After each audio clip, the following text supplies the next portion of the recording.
Good evening dear student, कैसे हो भैया सभी। जय श्री कृष्णा, राधे राधे। फटाफट कनेक्ट हो जाएंगे, क्लास स्टार्ट करते हैं।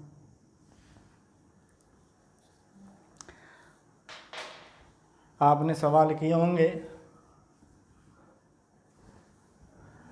अपन एक्सरसाइज नंबर 10 पढ़ रहे हैं, वेक्टर। सभी का ध्यान आपको होना चाहिए। सदिश बोल रहे हैं भैया, ठीक है। सदिश स्टार्ट किया है, 2 क्लास हो चुकी हैं, समझ में आया होगा आपको। किसी प्रकार कोई डाउट है तो कमेंट कर देना भाई। तो मैंने आपको मात्रक सदिश के बारे में बताया था। मात्रक सदिश या एकांक सदिश किसे बोलते हैं? जिसका परिमाण एक होता है, जिसका परिमाण एक होता है। निकालते कैसे हैं मैंने बताया था आपको। ए वेक्टर दे रखा है आपको कोई, ठीक है, तो आपको एकांक सदिश निकालना है तो उसको कैप लगाते हैं भैया। उस पर क्या निकालते हैं, क्या लगाते हैं? कैप लगाते हैं। और निकालते कैसे हैं? वेक्टर में यदि उसके परिमाण का भाग दे दूँ, यदि वेक्टर में परिमाण का भाग दे देता हूँ तो एकांक सदिश की वैल्यू आ जाएगी। किसकी वैल्यू आ जाएगी? एकांक सदिश की वैल्यू आ जाएगी। और वो एकांक सदिश किसका होगा? ए वेक्टर का होगा, ठीक है। तो सवाल करते हैं, देखो।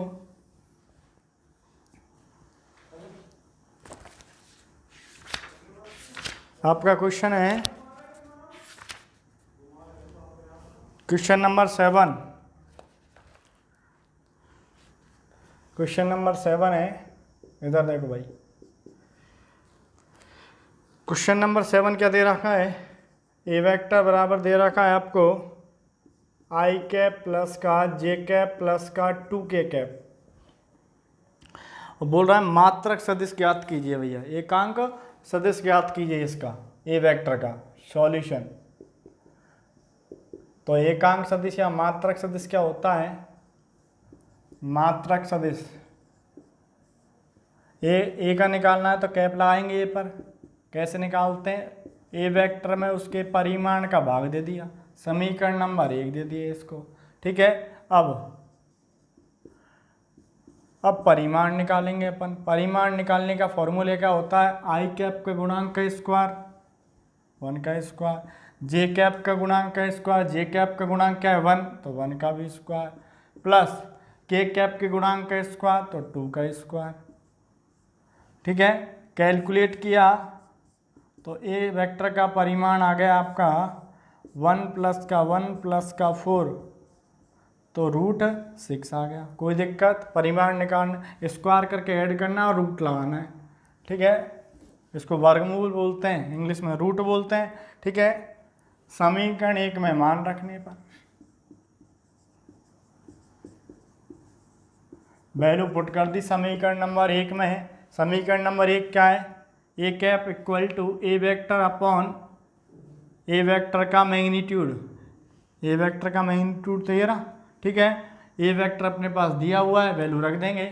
तो A cap equal to I cap plus का जे कैप प्लस का 2k कैप अपॉन √6। इसको मैं ऐसे भी लिख सकता हूँ, ए कैप बराबर 1/√6 आई कैप प्लस का जे कैप प्लस का 2k कैप। यदि मल्टीप्लाई करना चाहते हो, हर टर्म में मल्टीप्लाई हो जाएगा। तो A cap equal to 1/√6 I cap, 1/√6 J cap, 2/√6 K cap. कोई दिक्कत? किसी प्रकार कोई डाउट है तो बताओ, उतारेंगे फटाफट। ऐसे ही सारे सवाल हैं। पहले एकांक सदिश पढ़ाया था मैंने, बताया, तो उससे रिलेटेड सवाल कर लेते हैं, फिर नेक्स्ट टॉपिक पढ़ाएंगे, ठीक है। क्वेश्चन नंबर 7वां, ठीक है। उसके बाद क्वेश्चन नंबर 9 देखो भैया।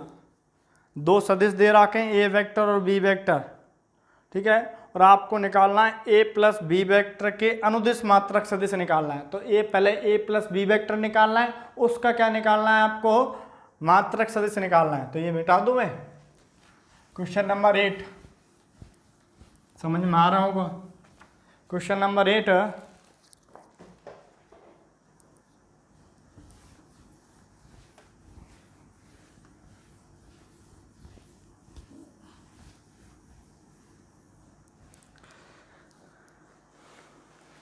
क्वेश्चन नंबर 8 क्या बोल रहा है, क्वेश्चन नंबर 8 नहीं, क्वेश्चन नंबर 9। 8 को बाद में करेंगे क्योंकि अभी 2 पॉइंटों से आपको वेक्टर निकालना नहीं सिखाया। क्वेश्चन नंबर 8 में 2 पॉइंट दे रखे, उसके बाद पॉइंटों से वेक्टर निकालना सिखाऊंगा, उसके बाद क्वेश्चन नंबर 8 कराएंगे। ठीक है, तो पहले क्वेश्चन नंबर 9 देखो। A vector equal to, A vector क्या दे रखा है, 2i कैप माइनस का j कैप प्लस का 2k कैप। ठीक है, B vector equal to minus का i कैप प्लस का j कैप माइनस का k कैप। सवाल को अच्छे से पढ़ेंगे। ठीक है, के लिए सदिश ए वेक्टर प्लस बी वेक्टर के अनुदिश, ए वेक्टर प्लस बी वेक्टर के अनुदिश मात्रक सदिश निकालना है। सॉल्यूशन, ए वेक्टर प्लस बी वेक्टर के, पहले ए वेक्टर प्लस बी वेक्टर निकाल लूं। अब मैंने निकाल लिया ए वेक्टर प्लस बी वेक्टर। ठीक है, क्या है, ए वेक्टर की वैल्यू रखेंगे 2i कैप माइनस का j कैप प्लस का 2k cap, plus B vector क्या है, माइनस का i कैप प्लस का j कैप माइनस का k कैप। ऐड करना आपको पता ही है, i कैप में ऐड होगा, j कैप में और k कैप में। तो देखो 2i कैप और माइनस का j कैप किसके ज़्यादा है, प्लस के। कितने ज़्यादा हैं, 1 ज़्यादा है। ये तो जोड़ना तो आपको आता होगा। माइनस का j और प्लस का j कैंसिल हो जाएगा तो 0 j कैप बचेगा। ठीक है, और यहाँ पे 2k कैप और यहाँ पे क्या है, माइनस का k कैप। तो किसके ज़्यादा है, प्लस के, और कितने ज़्यादा है, 1, तो 1। ठीक है, तो ये आ गया आपका ए वेक्टर प्लस बी वेक्टर। इसको मैं सी वेक्टर बोल दूँ। ठीक है, बार बार में ए वेक्टर प्लस बी वेक्टर लिखने की बजाय इसको सी वेक्टर लिख दो। ठीक है, सी वेक्टर बराबर i कैप प्लस का 0 j कैप प्लस का k कैप। ये तो आपको निकाल लिया ए वेक्टर प्लस बी वेक्टर। अब आपको निकालना है ए वेक्टर प्लस बी वेक्टर के अनुदिश मात्रक सदिश। तो ये वेक्टर आ गया ए वेक्टर प्लस बी वेक्टर, इसको सी वेक्टर नाम दे दिया। इसके अनुदिश मात्रक सदिश निकालना है। तो देखो मात्रक सदिश की डेफिनेशन क्या होती है, वही किसका निकालना है, सी वेक्टर का, तो सी कैप लगा दिया। कैसे निकालते हैं, सी वेक्टर में उसके परिमाण का भाग दे देंगे। ठीक है, तो आपके पास क्या आ जाएगा, मात्रक सदिश आ जाएगा सी वेक्टर का। सी वेक्टर मतलब ए प्लस बी वेक्टर के अनुदिश मात्रक सदिश आ जाएगा, ए वेक्टर प्लस बी वेक्टर का। ठीक है, तो यहाँ पे इसको समीकरण नंबर 1 दे देंगे। नाउ अब सी वेक्टर का परिमाण कैसे निकालते हैं भैया, परिमाण निकालना मैंने बताया था, i के गुणांक का स्क्वायर प्लस j के गुणांक का स्क्वायर प्लस k के गुणांक का स्क्वायर करके स्क्वायर रूट ले लेना है।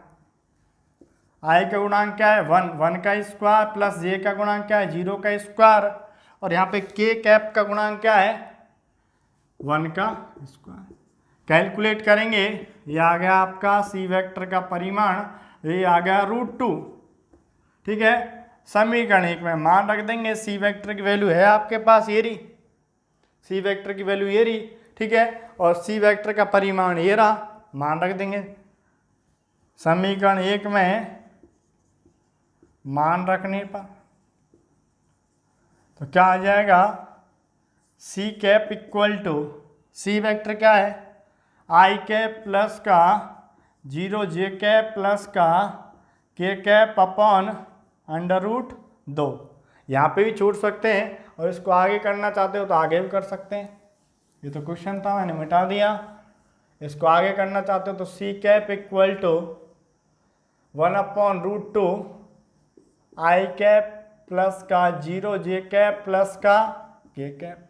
ठीक है, तो ये कितना हो जाएगा, 1/√2 i कैप, 1/√2 का 0 मल्टीप्लाई करेंगे तो 0 में किसी भी संख्या का मल्टीप्लाई करते तो 0 ही आती है। ठीक है, तो 0 j कैप, और यहाँ पे प्लस का 1/√2 k कैप, और यहाँ पे ये सी कैप आ गया आपका। कोई दिक्कत, ये सी कैप मतलब सी क्या था, C vector A vector plus B vector को तो माना था आपने सी वेक्टर, मतलब A vector plus B vector का क्या है, मात्रक सदिश है। क्या है, मात्रक सदिश है। यही आपका आंसर है, उतार लो भैया।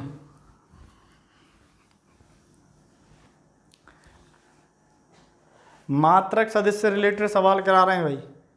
उसके बाद क्वेश्चन नंबर 10 देखो भाई, क्वेश्चन नंबर 10 देखेंगे। Question number 10। क्वेश्चन नंबर 10 क्या बोल रहा है, आपको वेक्टर दे रखा है, एक वेक्टर दे रखा है, ए वेक्टर नाम दे दूं मैं इसको, ए वेक्टर बराबर 5i कैप माइनस का जे कैप प्लस का 2k कैप, ये दे रखा है। सवाल को अच्छे से पढ़ेंगे। सदिश 5i कैप माइनस का जे कैप प्लस का 2k कैप के अनुदिश एक ऐसा सदिश ज्ञात कीजिए जिसका परिमाण कितना होना चाहिए, 8 इकाई होना चाहिए। कितना होना चाहिए, 8 इकाई होना चाहिए। तो सबसे पहले मात्रक सदिश निकालेंगे भाई। सॉल्यूशन मात्रक सदिश निकालेंगे। तो मात्रक सदिश किसका निकाल रहे हैं, ए वेक्टर का। तो ए वेक्टर का निकाल रहे हैं तो क्या निकाल रहे हैं, मात्रक सदिश दर्शाने का तरीका क्या होता है, कैप लगाते हैं, निकालते क्या फॉर्मूला होता है, वेक्टर में किसका भाग देते हैं, उसके परिमाण का भाग देते हैं। ठीक है, इसको समीकरण नंबर 1 दिया होगा मैंने। उसके बाद अब परिमाण निकालेंगे। परिमाण निकालने का फॉर्मूला क्या होता है, आई कैप का गुणांक का स्क्वायर, जे कैप का गुणांक का स्क्वायर और के कैप के गुणांक का स्क्वायर को ऐड कर देंगे और उस पर लगा देंगे अंडर रूट, वो क्या आ जाएगा, परिमाण निकलाएगा।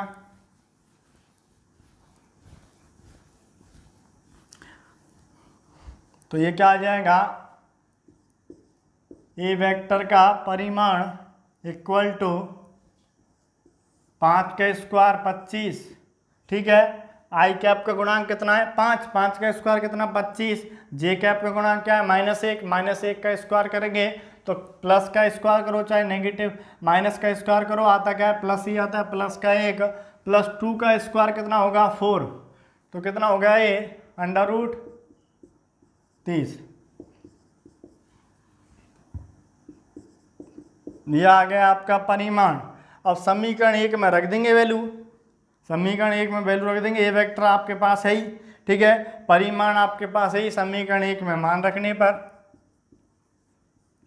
समीकरण 1 में मान रखने पर वैल्यू पुट कर दी तो ए कैप इक्वल टू कितना आ गया, ए वेक्टर कितना है 5i कैप माइनस का जे कैप प्लस का 2k कैप।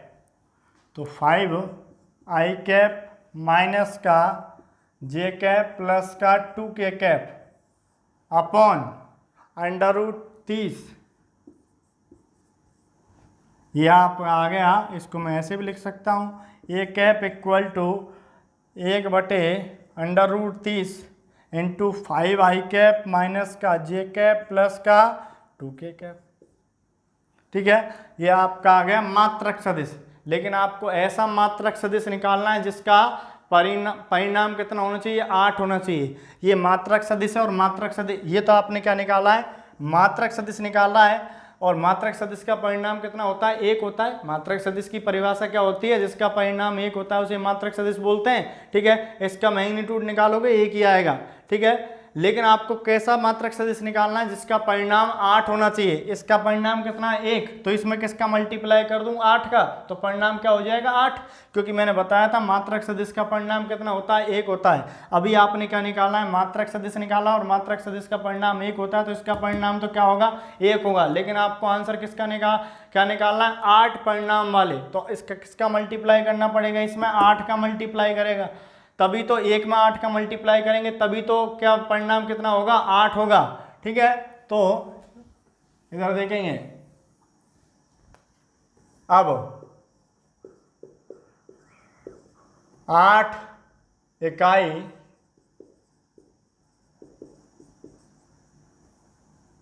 परिमाण वाले मात्रक सदिश क्या हो जाएगा 8 ए कैप। तो कितना हो जाएगा, क्योंकि ए कैप का परिणाम तो कितना होता है 1 होता है। अब इसमें 8 का आपको कितना परिणाम वाला निकालना है 8 वाला, तो 8 का मल्टीप्लाई कर दिया 8 अंडर रूट 30 और ये 5i कैप माइनस का जे कैप प्लस का 2k कैप। ए कैप की वैल्यू रख दी, ये आपका फाइनल आंसर।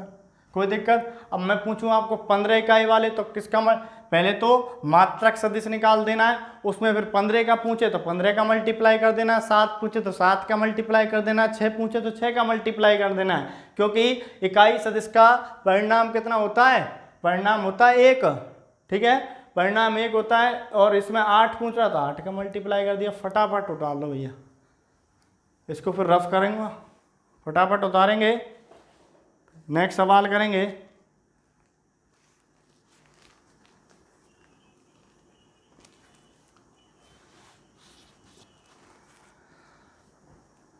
आठ परिमाण वाला, आपसे 15 का पूछे तो 15 का मल्टीप्लाई कर देना, 16 पूछे तो 16 का। रीजन बता रहा हूँ क्योंकि मात्रक सदिश का परिणाम कितना होता है 1, बार बार बता रहा हूँ, ठीक है।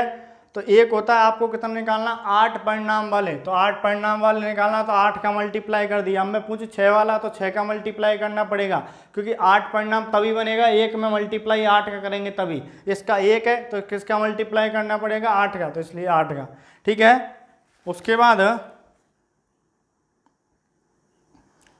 उसके बाद क्वेश्चन नंबर 6 देख लो भाई।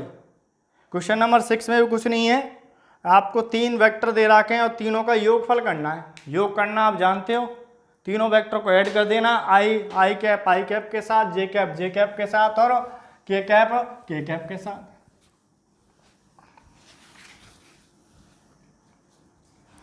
समझ में तो आ रहा है ना।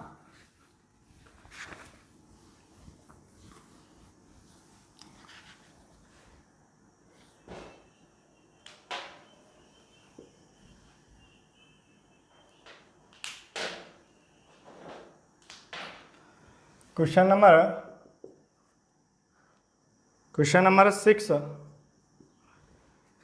नंबर 6 क्या दे रखा है, ए वेक्टर बराबर, जो कर रहे हैं उस पर निशान लगाते चलना भाई। ए वेक्टर बराबर आई कैप माइनस का 2j कैप प्लस का के कैप, और बी वेक्टर बराबर क्या दे रखा है आपको, माइनस का 2i कैप प्लस का 4j कैप प्लस का 5k कैप। और आपको सी वेक्टर कितना दे रखा है, आई कैप माइनस का 6j कैप माइनस का 7k कैप, ठीक है। और आपको निकालना है कि योगफल ज्ञात कीजिए। क्या ज्ञात कीजिए, योगफल मतलब ऐड करना है, जोड़ना है भाई, सॉल्यूशन। तो आपको निकालना है ए वेक्टर प्लस का बी वेक्टर प्लस का सी वेक्टर, सारी वैल्यू है आपके पास, ए वेक्टर की ये रही, बी वेक्टर की ये रही, सी वेक्टर की ये रही। ए वेक्टर का मान क्या है, आई कैप माइनस का 2j कैप प्लस का के कैप, ये तो ए वेक्टर की वैल्यू रही, प्लस बी वेक्टर का मान क्या है, माइनस का 2i कैप प्लस का 4j कैप प्लस का 5k cap, plus C vector का मान क्या है, आई कैप प्लस का 6j कैप माइनस का 7k कैप। अब देखो ऐड करने का तरीका होता है, आई कैप के साथ जुड़ेगा, जे कैप के साथ और के कैप के साथ। तो आई कैप देखो यहाँ पे +1 आई कैप है, ठीक है, यहाँ पे माइनस का 2j कैप है, 2 आई कैप है, और यहाँ पे प्लस का 1 आई कैप है। तो +1 क्या हो जाएंगे, प्लस का 2 और माइनस का 2 से कैंसिल हो जाएगा, तो 0 आई कैप लिख दूँ, ठीक है, माइनस का 2j कैप और यहाँ पे प्लस का 4j कैप, तो कितना हो जाएगा ये, माइनस का 2 और यहाँ पे माइनस का 6 माइनस का 8, और माइनस का 8 में किसके ज़्यादा है, माइनस के ज़्यादा, कितने ज़्यादा है, 4, तो माइनस का 4j कैप। ऐड करना है, कुछ भी नहीं करना भाई। के कैप प्लस का 5k कैप, तो कितना हो गया 7, तो ये 5 और 1 6, और 7 किसके हैं, माइनस के, कितने किसके ज़्यादा है, माइनस के, कितने ज़्यादा है, 1 ज़्यादा है, क्योंकि 5 और 1 तो 6, तो प्लस के हो गए, तो माइनस का के कैप। तो आपका जो ऐड ये वैल्यू आ गई आपका। अब तो क्या हो गया, अतः ए वेक्टर प्लस का बी वेक्टर प्लस सी वेक्टर बराबर कितना निकल के आ गया, 0 आई कैप माइनस का 4j कैप माइनस का के कैप। आंसर ऐसे भी दे सकता है, माइनस का 4j कैप माइनस का के कैप, क्योंकि 0 का ऐड करने पर कोई भी फर्क नहीं पड़ता है। आंसर ऐसे भी दे सकता है, ऐसे भी दे सकता है, ठीक है। फटाफट उतार लो भाई।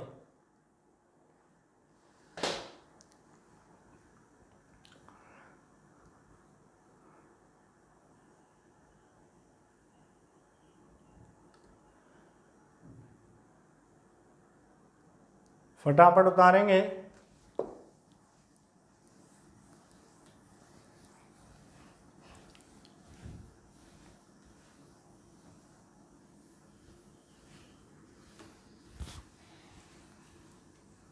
उसके बाद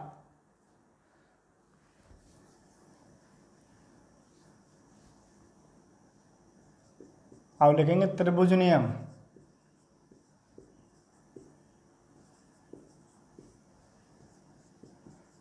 ट्राइंगल लॉ, ये वेक्टरों में लागू होता है और वेक्टर को ऐड करने के लिए लागू होता है। ठीक है, इधर देखेंगे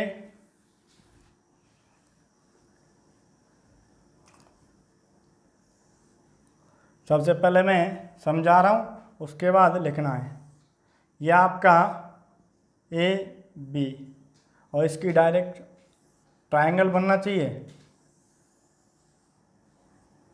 ठीक है, ए बी की डायरेक्शन किधर है, इसका प्रारंभिक बिंदु ये, अंतिम बिंदु ये, शुरू कहाँ से हो रहा है, यहाँ से, और खत्म कहाँ पे हो रहा है, बी पे। ठीक है, इसका प्रारंभिक बिंदु ये सी रहा, बी सी का प्रारंभिक बिंदु क्या है, ये रहा, और यहाँ पे अंतिम बिंदु ये रहा, ये खत्म यहाँ पे हो रहा है। ऐसे ही जो ए सी हो रहा है वो खत्म यहाँ पे हो रहा है। ठीक है, तो ध्यान से देखेंगे डायग्राम को।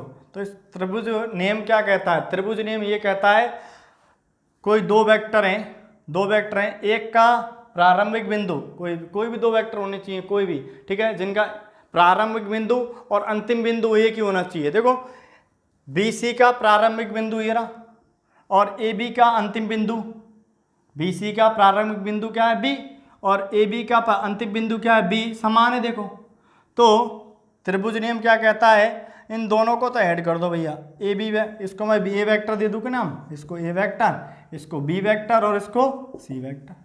ठीक है, समझना है बस अच्छे से। तो दोबारा बोल रहा हूँ, कौन कौन से ऐड होंगे, तो दो वेक्टर वो वाले ऐड होंगे जिनका प्रारंभिक बिंदु और अंतिम बिंदु, एक वेक्टर का तो प्रारंभिक बिंदु होना चाहिए और दूसरे वेक्टर का अंतिम बिंदु एक ही होना चाहिए। एक वेक्टर का प्रारंभिक बिंदु और दूसरे वेक्टर का अंतिम बिंदु एक ही होना चाहिए, मतलब संपाती होनी चाहिए। संपाती मतलब एक ही जगह होनी चाहिए। ठीक है, तो देखो एक वेक्टर का तो प्रारंभिक बिंदु बी सी वेक्टर का, तो आपको प्रारंभिक बिंदु जो बी वेक्टर का जो प्रारंभिक बिंदु ये रहा बी, और ए बी वेक्टर का अंतिम बिंदु क्या है, बी, समान है ना। तो A B vector plus B C vector को ऐड कर देंगे और बाकी जो भुजा है, ठीक है, और ए सी वेक्टर के क्या हो जाएगा, ये बराबर हो जाएगा। दोबारा बोल रहा हूँ, ए बी वेक्टर ए की डायरेक्शन में, देखो ए बी वेक्टर डायरेक्शन देखो सेम है, सेम ए बी वेक्टर ऐसे ही डायरेक्शन है ना, उनको ऐड कर दो और जो बाकी है उसके यहीं से चालू होनी चाहिए, डायरेक्शन सेम है, यहीं से स्टार्ट हुआ, इधर भी इधर ही, तो ये बराबर ए सी वेक्टर। ठीक है, ए वेक्टर बराबर बी वेक्टर बराबर सी वेक्टर। कोई दिक्कत, किसी प्रकार कोई डाउट है तो बताओ। ऐसे ही समांतर, बस पता होना चाहिए आपको, इतना यूज नहीं होगा ये, समांतर चतुर्भुज नियम।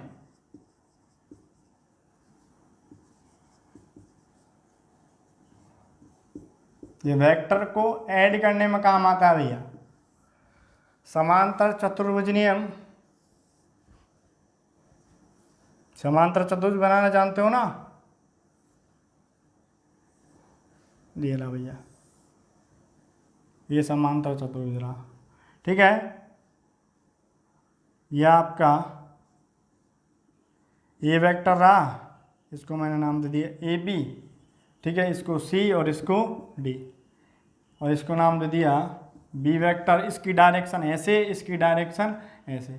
ठीक है, तो ये समांतर चतुर्भुज का प्रॉपर्टी क्या होती है, जो ए बी बराबर क्या होनी चाहिए, डी सी या सी डी होनी चाहिए, बराबर है, और ये भुजा बराबर होनी चाहिए, ये इसके बराबर है, ये इसके बराबर। ये तो समांतर चतुर्भुज जानते हो आप। ठीक है, तो ये भी क्या होगा, ए वेक्टर होगा, इसकी डायरेक्शन भी कैसे होगी, ऐसे होगी, और यहाँ पे ये भी क्या होगा, वी वेक्टर होगा, इसकी डायरेक्शन भी कैसे होगी, ऐसे होगी।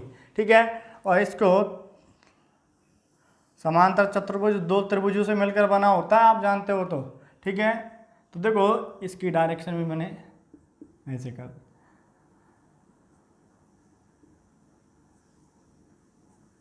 इधर देखेंगे भाई, तो दो त्रिभुज बन रहे हैं, देखो ये एक ये और एक ये, तो आप देखो ए वेक्टर इसका अंतिम बिंदु भी बी वेक्टर है, और इसको ए बी का अंतिम बिंदु बी वेक्टर है, और बी सी का अंतिम बिंदु क्या है, बी वेक्टर है। मतलब ए वेक्टर और बी वेक्टर के जो ये अंतिम बिंदु और प्रारंभिक बिंदु हैं वो संपाती हैं, मतलब इसमें त्रिभुज नियम लागू होगा।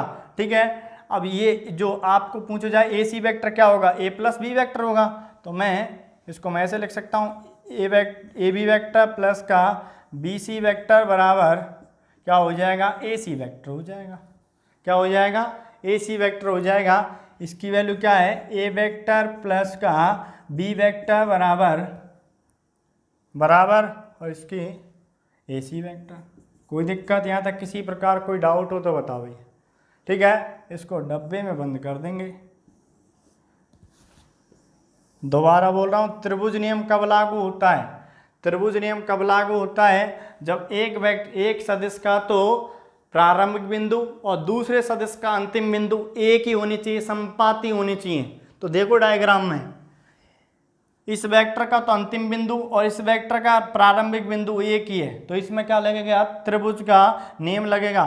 तो वेक्टर फॉर्म में ए वेक्टर और बी वेक्टर को ऐड कर देंगे और बाकी जो बच रहा है उसके बराबर हो जाएगा। ठीक है, तो ये A B vector plus B C vector बराबर ए सी वेक्टर, और अब इस डायरेक्शन को मैं अपोजिट कर दूं तो माइनस हो जाएगा। ठीक है, फटाफट उतार लेंगे,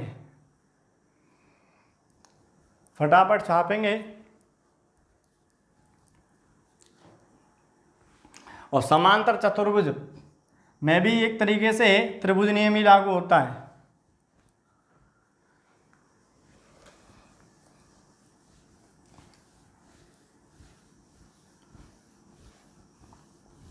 उसके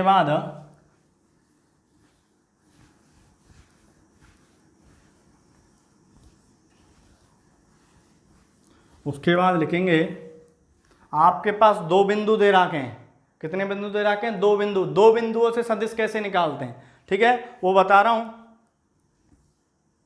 स्टार लगा के हेडिंग लाएंगे, दो बिंदुओं से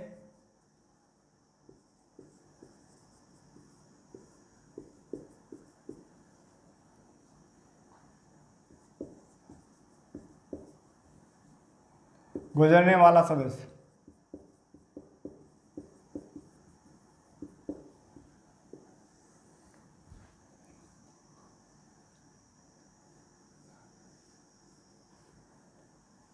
अब मैं डायग्राम समझा रहा हूँ भाई। दो बिंदु हैं आपके पास, एक ये रहा और एक ये रहा। ठीक है, P और Q समझेंगे एक बार। P के कोऑर्डिनेट मान लिए x1, y1 और z1। Q के कोऑर्डिनेट मान लिए मैंने x2, y2 और z2। और ये आपका ओरिजिन रहता है, ये x एक्सिस, ये y एक्सिस और ऐसे z एक्सिस भी है भाई। ठीक है, 3D में बात कर रहा हूँ मैं, स्पेस में बात कर रहा हूँ। वैसे तो इस 3D को यहाँ पे बोर्ड पे बनाना पॉसिबल ही नहीं है। ठीक है, इमेजिन करेंगे z एक्सिस किधर है, यहाँ पे इसके x के और y एक्स के परपेंडिकुलर है, और ये पॉइंट है, ये स्पेस में रखे हुए हैं आपको। वैसे तो यहाँ पे मैंने बोर्ड पे स्थापित कर रखा है P और Q, वैसे ही बोर्ड पे नहीं है, ये यहाँ पे P यहाँ पे और Q भी यहाँ पे स्पेस में है। ठीक है, 3D वैसे पॉसिबल ही नहीं है। ठीक है, तो देखेंगे, तो इसका आपको निकालना है PQ वेक्टर निकालना है। तो PQ वेक्टर कैसे निकालेंगे, PQ वेक्टर निकालना है मेरे को, PQ निकालना है भाई। दो बिंदुओं से पास करने वाला सदिश निकालना है। ठीक है, चाहे P से Q की तरफ निकाल लो, चाहे Q से P की तरफ निकाल लो, आपकी जैसी इच्छा।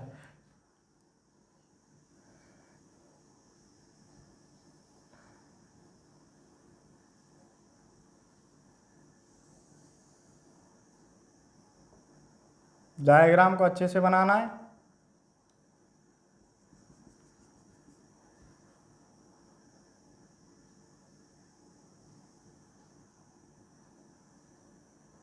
इसमें देखो ये त्रिभुज बन रहा है, तो त्रिभुज नियम लगा सकता हूं, बट कब लगेगा, जब एक सदिश का मतलब ये इसका अंतिम बिंदु और एक का प्रारंभिक बिंदु एक ही होना चाहिए। तो देखेंगे OQ का तो अंतिम बिंदु क्या है, OQ का अंतिम बिंदु कहाँ पे खत्म हो रहा है, OQ Q पे, और QP का प्रारंभिक बिंदु भी सेम है।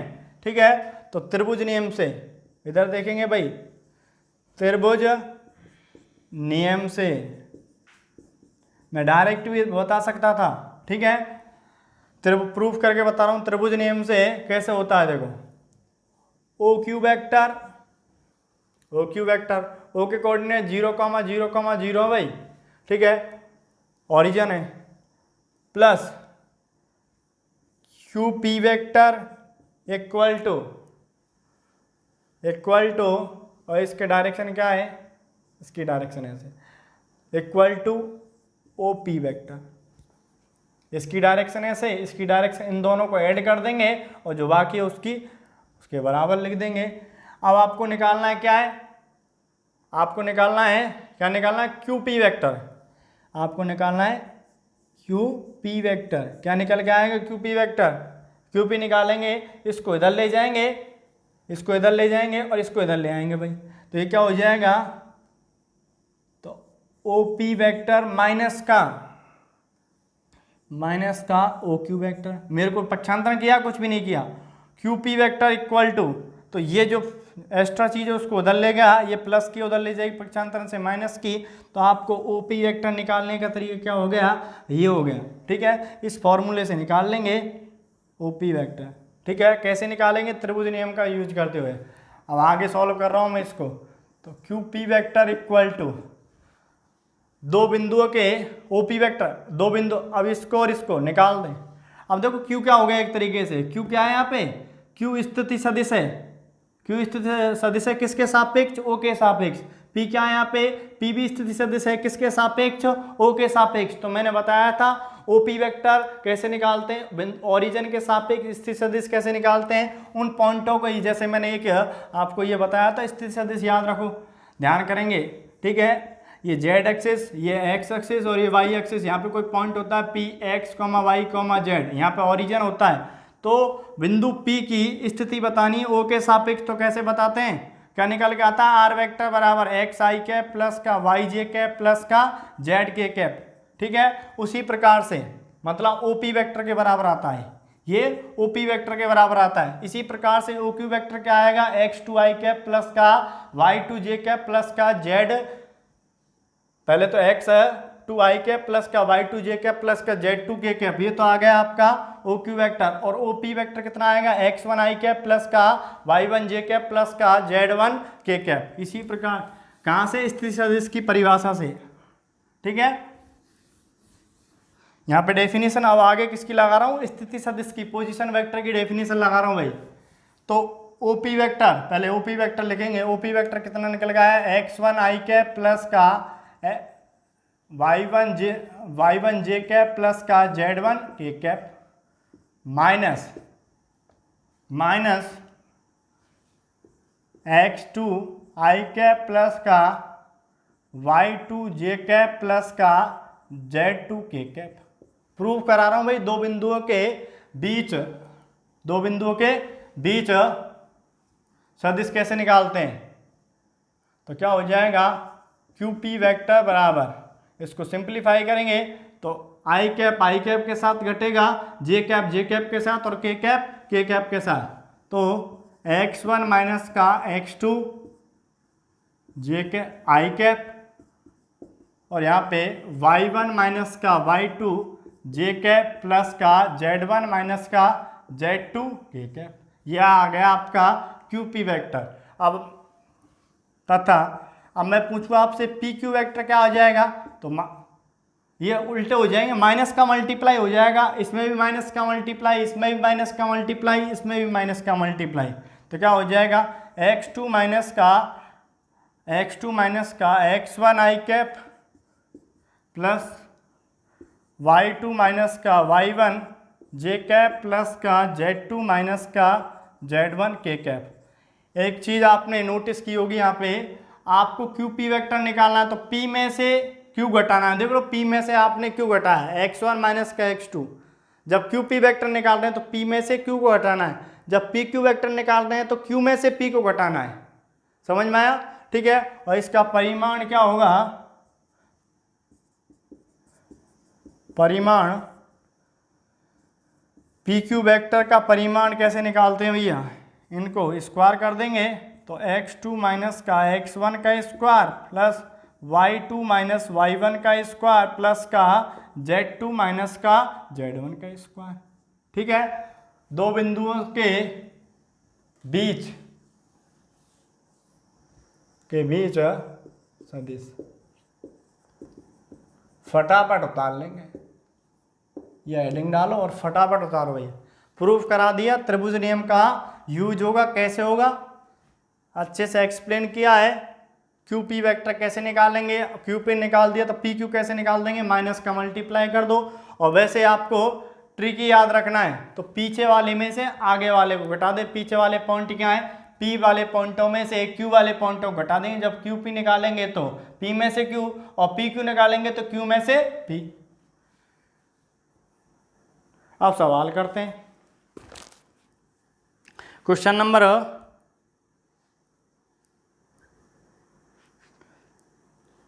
8 देखेंगे। अब पहले 8 नहीं किया था, 7 कर लिया, 9 कर लिया। क्वेश्चन नंबर 8 देखेंगे।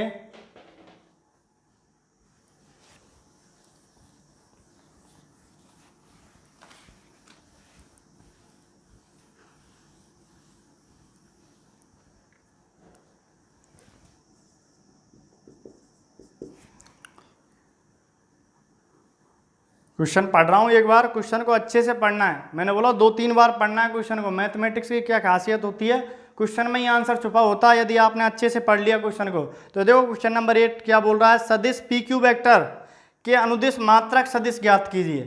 किसके अनुदिश मात्रक सदिश निकालना है, पी क्यू वेक्टर के अनुदिश। तो पी क्यू वेक्टर के अनुदिश निकालना, तो पहले मेरे को पी क्यू वेक्टर चाहिए, उसके अनुदिश मात्रक सदिश निकालना है। ठीक है, तो जहां बिंदु P क्या दे रखा है आपको, बिंदु P दे रखा है 1, 2, 3 और Q क्या दे रखा है आपको 4, 5, 6 ये दे रखा है। ठीक है, क्वेश्चन को दोबारा पढ़ रहा हूं मैं। सदिश पी क्यू वेक्टर के अनुदिश मात्रक सदिश ज्ञात कीजिए जिसके जो बिंदु हैं P और Q क्या है, P की वैल्यू, P के जो निर्देशांक है वो हैं ये दे रहा है 1, 2, 3। क्यू के निर्देशांक क्या दे रहा है 4, 5, 6। तो सबसे पहले मैं पी क्यू निकाल दूं, पी क्यू वेक्टर निकाल दूं। तो पी क्यू वेक्टर निकालने के लिए इसी फॉर्मूले का यूज करेंगे। ठीक है, क्यू में से पी को घटाएंगे, क्यू वाले पॉइंटों में से पी वाले पॉइंटों को घटाएंगे, एक्स वाले में से एक्स को घटा देंगे, वाई में से वाई को, और जे में से वाई में से वाई को, और जेड में से जेड को। ठीक है, तो देखो क्यू में से पी को तो 4 में से 1 घटाएंगे, 5 में से 2, 6 में से 3। ठीक है, तो पी क्यू वेक्टर कितना निकल के आएगा, पी क्यू वेक्टर सॉल्यूशन लिखेंगे, दो बिंदुओं P व Q के बीच सदिश P Q vector, Q P vector भी निकाल सकते हैं, लेकिन आपको पी क्यू वेक्टर के बारे में ही बोल रखा है, पी क्यू वेक्टर का ही मात्रक सदिश निकालना है। ठीक है, निकाल सकते हैं क्यू पी वेक्टर भी, लेकिन आपको कोई मतलब ही नहीं है, आंसर तो आपको किस में देना है, पी क्यू वेक्टर का निकालना है। ठीक है, तो पी क्यू वेक्टर बराबर क्यू में से पी को घटाएंगे, मतलब इसका फॉर्मूला क्या है, ओ क्यू वेक्टर माइनस का ओ पी वेक्टर, वही निकल के आया था। ठीक है, वैल्यू रख देंगे तो क्या निकल के आएगा, पी क्यू वेक्टर बराबर ओ क्यू वेक्टर क्या बनेगा 4i कैप प्लस का 5j कैप प्लस का 6k कैप, ऐसे ही निकल के आएगा ना। ओ क्यू बराबर, ओ क्यू मतलब वो मतलब ओरिजिन, क्यू मतलब कोई पॉइंट है स्पेस में, मतलब ओ क्यू वेक्टर क्या हो गया, पोजीशन वेक्टर हो गया, पोजीशन वेक्टर हो गया। ओ का क्यू का स्थिति सदिश हो गया, किसके सापेक्ष हो गया, ओ के सापेक्ष। ठीक है, माइनस का ओ पी वेक्टर क्या हो जाएगा, आई कैप प्लस का 2j कैप प्लस का और ये 3k कैप। कोई दिक्कत, उधर वाला मैं रफ कर रहा हूं, समझ में आया होगा आपको।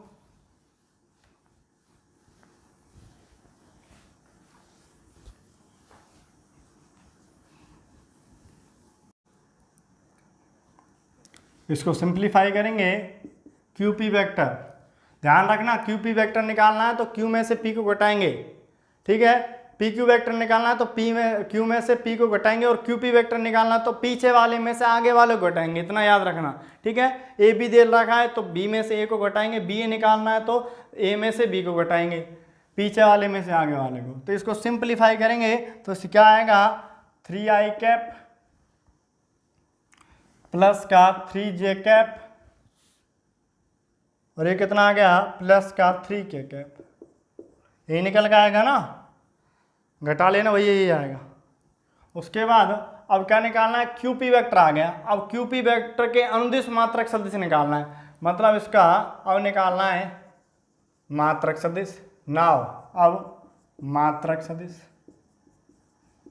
मात्रक सदिश निकालना आप जानते हो, जिस भी वेक्टर का निकालना है उसको उसके ऊपर कैप लगा देते हैं।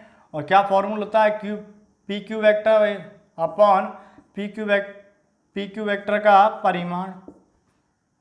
ठीक है, समीकरण नंबर इसको 1 दे दो। ठीक है, अब पी क्यू वेक्टर का परिमाण कैसे निकालेंगे, square root P Q vector का जो आई का कोफिशिएंट, आई कैप के कोफिशिएंट क्या है उनका स्क्वायर करेंगे तो 3 का स्क्वायर 9 प्लस का जे कैप के गुणांक का स्क्वायर प्लस का के कैप के गुणांक का स्क्वायर।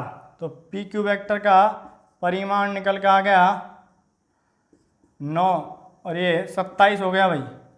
ठीक है, तो कितना हो गया, इसको मैं 3√3 भी लिख सकता हूँ। ठीक है, इस वैल्यू को उठा के रख देंगे समीकरण नंबर 1 में, क्योंकि पी क्यू वेक्टर आपके पास है ये रहा।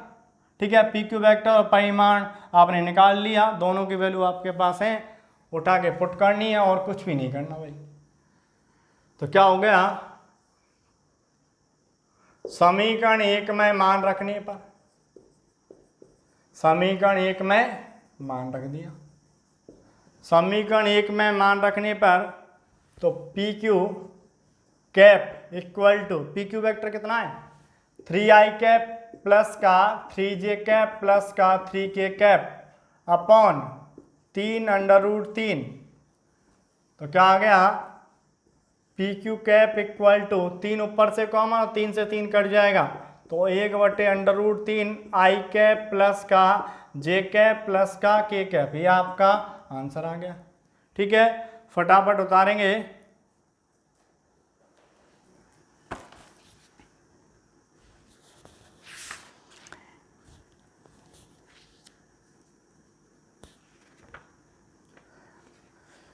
आपको एग्जाम्पल नंबर 4 करना है, 5 करना है, 6 करना है, 7, 8 तक एग्जाम्पल करने हैं भैया। अभी 9वां नहीं करना है क्योंकि 9वें की मैंने थ्योरी नहीं बताई है।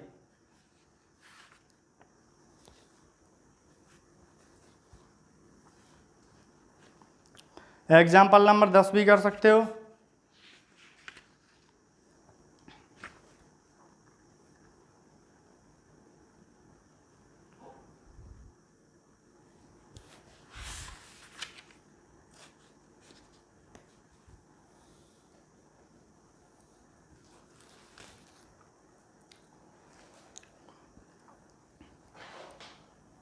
समझ में आया होगा।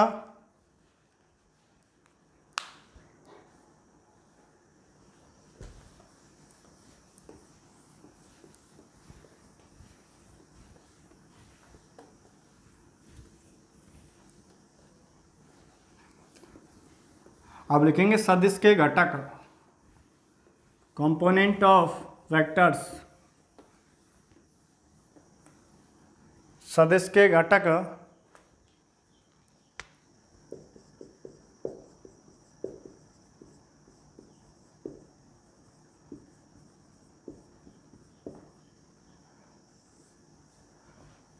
ध्यान यहाँ पे होना चाहिए भैया। स्थिति सदिश की डेफिनेशन बताई थी मैंने, एक डायग्राम बनाया था स्थिति सदिश में।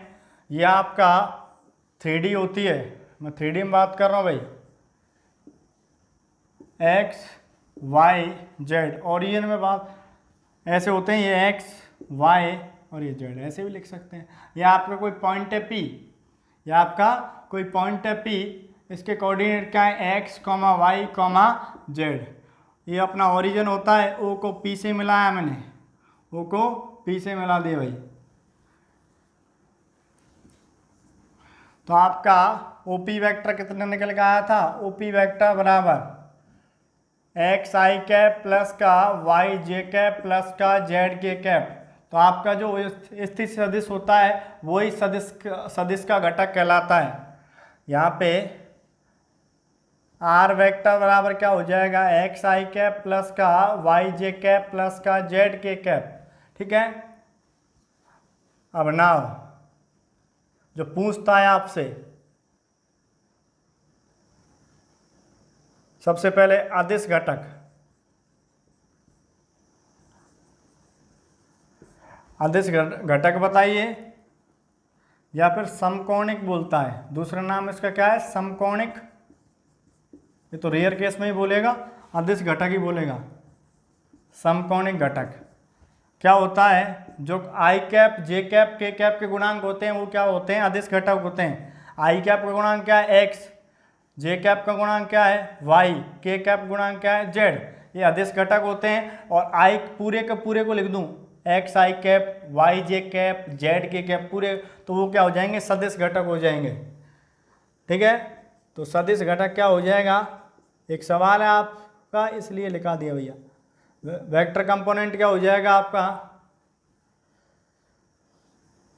Equal to x i cap comma y j cap comma z k cap. यदि k cap j i cap j cap k cap नहीं लगाए तो वो अदिश घटक, और यदि i cap j cap k cap लगा दिए वो सदिश घटक। अदिश घटक का दूसरा नाम समकोणिक घटक भी कहते हैं इसको। फटाफट उतार लीजिए भाई। ठीक है, एक सवाल दे रखा है आपका, उसको कराते हैं।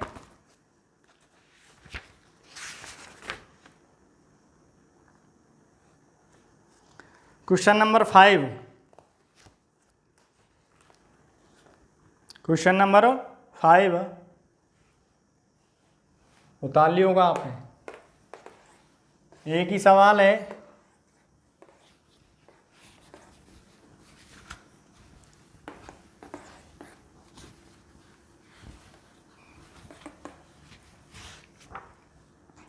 इधर देखेंगे भाई।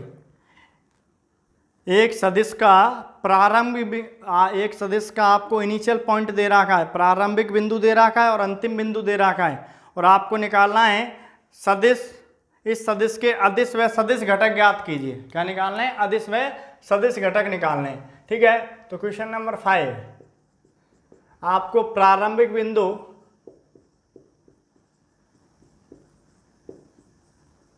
क्या दे रखा है भैया, प्रारंभिक बिंदु दे रखा है आपको, मैं P मान लूँ इसको, प्रारंभिक बिंदु P मान लो।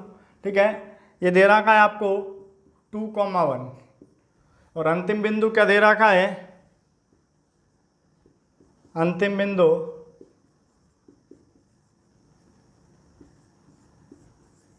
Q इक्वल टू, ये दे रखा है -5,7 दे रखा है। ठीक है, तो इसके क्या निकालने हैं आपको, इस सदिश के अब प्रारंभिक बिंदु और अंतिम बिंदु दे रखे हैं। ठीक है,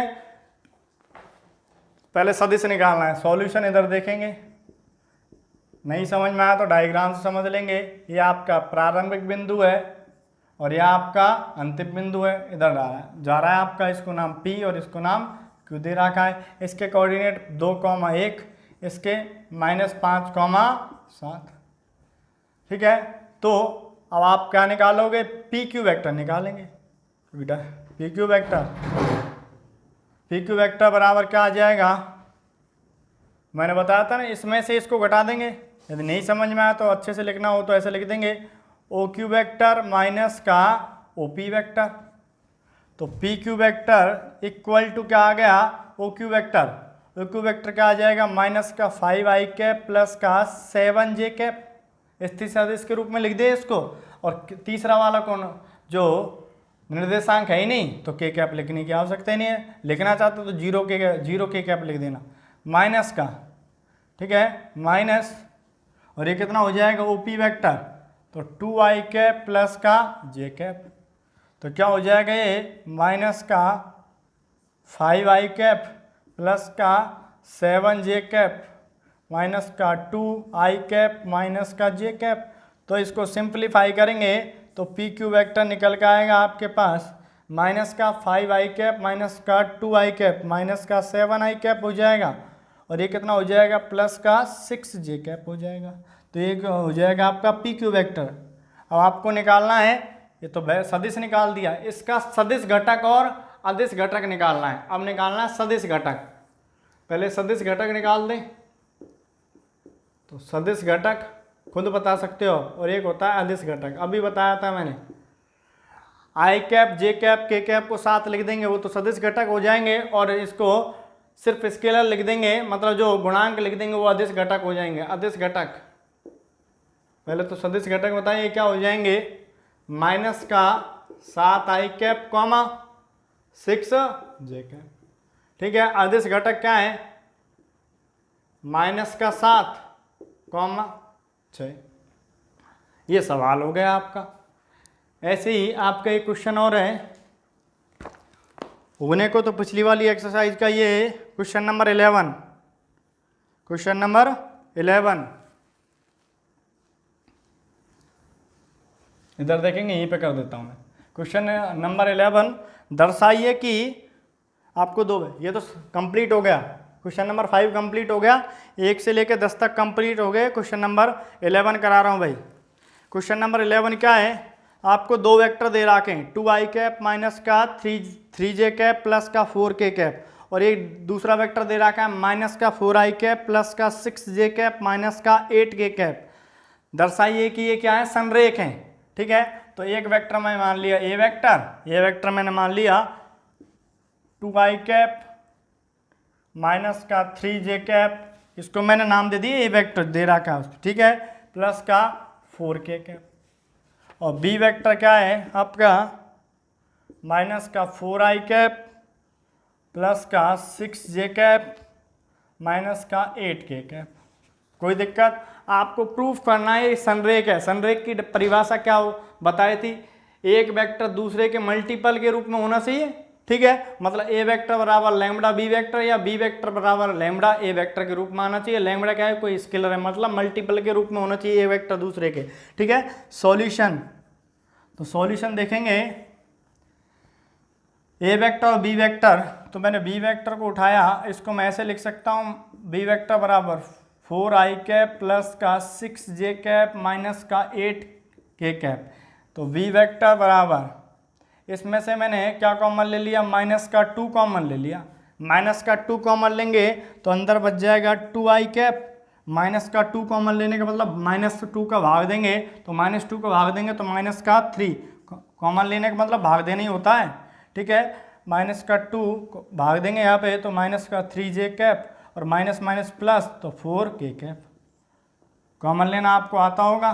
ठीक है, और एक इसके बराबर है बी वेक्टर बराबर माइनस का 2a वेक्टर के बराबर है, और यही परिभाषा देख लो आप, संरेख की परिभाषा है भैया।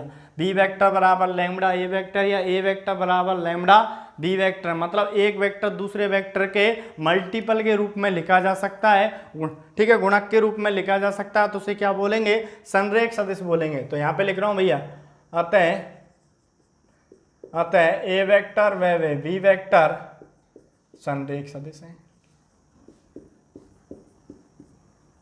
क्या है, संरेख सदिश है। इति सिद्धम हेंस प्रूफ, आपको प्रूफ करना था ये 2 लाइनें। ठीक है, फटाफट उतार लेंगे। 11 सवाल करा दिए हैं। किसी प्रकार कोई डाउट है तो कमेंट कर देना, या फिर स्कूल वाले नंबर पर कॉल कर लिया करो। ठीक है, व्हाट्सअप कर दिया करो, कोई भी डाउट है तो फोटो खींच के भेज दिया करो, कैसा कोई डाउट है तो। ठीक है, तो आज के लिए इतना ही, कल मिलते हैं। कल पढ़ेंगे इससे नेक्स्ट वाला पार्ट, मतलब 11 जो 11 सवाल हैं उससे आगे का पार्ट। ठीक है, पढ़ाने का तरीका समझ में आ गया होगा मेरा। एक टॉपिक कराता हूँ, उससे रिलेटेड जितने भी सवाल हैं वो करा देते हैं। ऐसा नहीं कि एक बार पूरी थ्योरी लिखा दी उसके बाद सारे सवाल कराए, नहीं, एक पहले टॉपिक कराया, उससे रिलेटेड जितने भी सवाल बनते सारे करा दिए, उसके बाद दूसरा टॉपिक कराया, उससे रिलेटेड जितने भी सवाल हैं वो करा दिए। ऐसे अपन पढ़ते रहेंगे धीरे धीरे, कोई भी लोड लेने की आवश्यकता नहीं है। रिवीजन करते रहो, बार बार देखते रहो चीज़ों को, नोट्स बनाओ। ठीक है, कोई भी डाउट आता है तो हमसे शेयर कीजिए। ठीक है, तो आज के लिए इतना ही, कल मिलते हैं। जय श्री कृष्णा, राधे राधे। थैंक यू सभी को भैया, टेक केयर।